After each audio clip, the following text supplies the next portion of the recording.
Devleta Osmaniyan di sed salên 15 û 16 da ji gelek deverên Kurdistanê gelek eşîrên Kurd mişextê Anatolyayê kirine.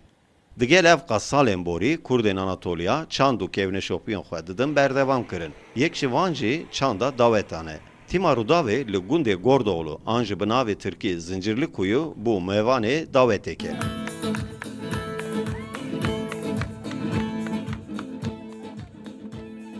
Di vê dawetê da Tayfûn û Deryayê ji bo jiyaneke hevpar gaveke nû avêtin.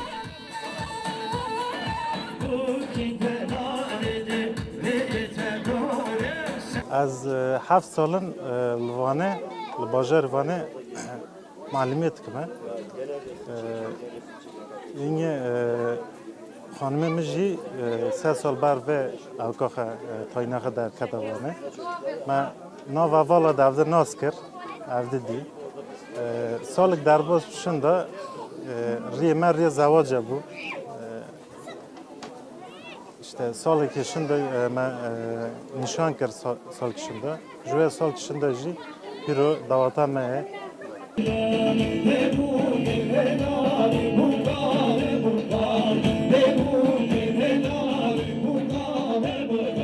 Buk Tirkeke Trabzoniye. Malbata ve bere bi zevaca keça wana bi Kurdekî re xembar bûne. Lê piştî nasîna malbata zavê fikr û nêrînên malbata Deryayê jî guherîne.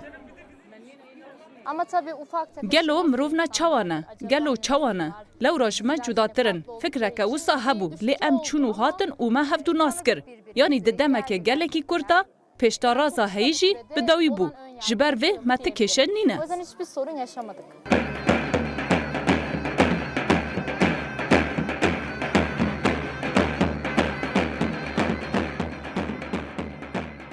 Dawet bi piranî havînan tên li darxistin.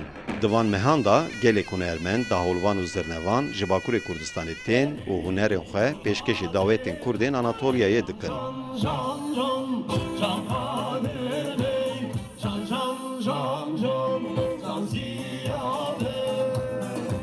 Ez xelkê Adıyamanê me ama ji Mêrsînê mezin bûm. Ez nav kurmancê Mêrsînê de mezin bûm.